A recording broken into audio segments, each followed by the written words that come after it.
एक हदीस में आया है कि जो शख्स नमाज का एहतमाम करता है, हक़ ताला शानहू 5 तरह से उसका इकराम और एज़ाज़ फरमाते हैं।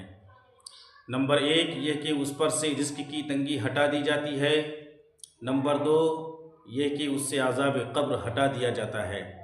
नंबर 3 ये कि क़यामत के दिन उसके नामे अमाल दाएँ हाथ में दिए जाएंगे, जिनका हाल सूरह अल-हाक़्क़ा में मुफ़स्सल मज़कूर है कि जिन लोगों के नामे अमाल दाहिने हाथ में दिए जाएंगे वह निहायत खुश व खुर्रम हर शख्स को दिखाते फिरेंगे। नंबर 4 यह कि पुलसरात पर से बिजली की तरह गुजर जाएंगे। नंबर 5 यह कि हिसाब से महफूज रहेंगे। और जो शख्स नमाज में सुस्ती करता है उसको 15 तरीक़ा से अज़ाब होता है। 5 तरह दुनिया में और 3 तरह से मौत के वक्त और 3 तरह कब्र में और 3 तरह कब्र से निकलने के बाद। दुनिया के 5 तो ये हैं। नंबर 1 यह कि उसकी ज़िंदगी में बरकत नहीं रहती। नंबर 2 यह कि सुलहा का नूर उसके चेहरा से हटा दिया जाता है।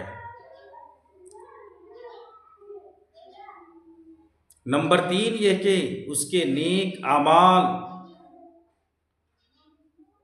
नेक कामों का अजर हटा दिया जाता है। नंबर 4 उसकी दुआएं कबूल नहीं होती। नंबर 5 यह कि नेक बंदों की दुआओं में उसका इस्तिहकाक नहीं रहता। और मौत के वक्त के 3 अज़ाब यह हैं कि अव्वल ज़िल्लत से मरता है, दूसरी भूखा मरता है, तीसरी प्यास की शिद्दत में मौत आती है। अगर समंदर भी पी ले तो प्यास नहीं बुझती। कब्र के 3 अज़ाब ये हैं। अव्वल उस पर कब्र इतनी तंग हो जाती है कि पसलियाँ एक दूसरे में घुस जाती हैं। दूसरे कब्र में आग जला दी जाती है। तीसरे कब्र में एक सांप उस पर ऐसी शक्ल का मुसल्लत होता है जिसकी आँखें आग की होती हैं और नाखून लोहे के इतने लंबे कि एक दिन पूरा चलकर उनके ख़त्म तक पहुँचा जाए। उसकी आवाज़ बिजली की कड़क की तरह होती है। वह ये कहता है कि मुझे मेरे रब ने तुझ पर मुसल्लत किया है कि तुझे सुबह की नमाज ज़ाय करने की वजह से आफ़ताब के निकलने तक मारे जाऊं और ज़ोहर की नमाज ज़ाय करने की वजह से असर तक मारे जाऊं और फिर असर की नमाज ज़ाय करने की वजह से गुरूब तक और मगरिब की नमाज की वजह से इशा तक और इशा की नमाज की वजह से सुबह तक मारे जाऊं।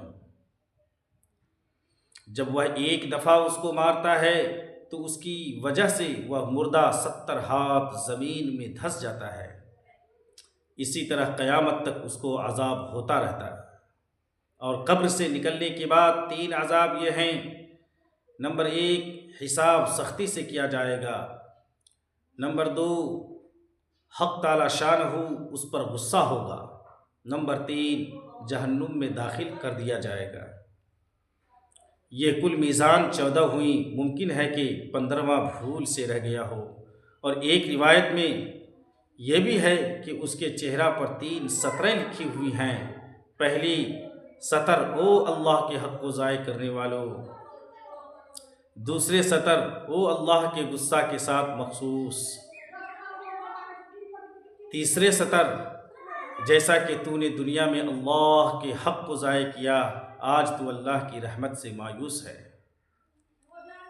फ़ायदा ये हदीस पूरी अगरचे आम कुतुब हदीस में मुझे नहीं मिली, लेकिन उसमें जितनी किस्म के सवाब और अज़ाब ज़िक्र किए गए हैं उनकी अक्सर की तायीद बहुत सी रिवायात से होती है, जिनमें से बाज़ पहले गुजर चुके और बाज़ आगे आ रहे हैं। तो अल्लाह तबारक व तआला से दुआ करें कि अल्लाह तबारक व तआला हमें भी और आप तमाम सुनने वालों को भी अमल की तौफ़ीक अता फ़रमाए।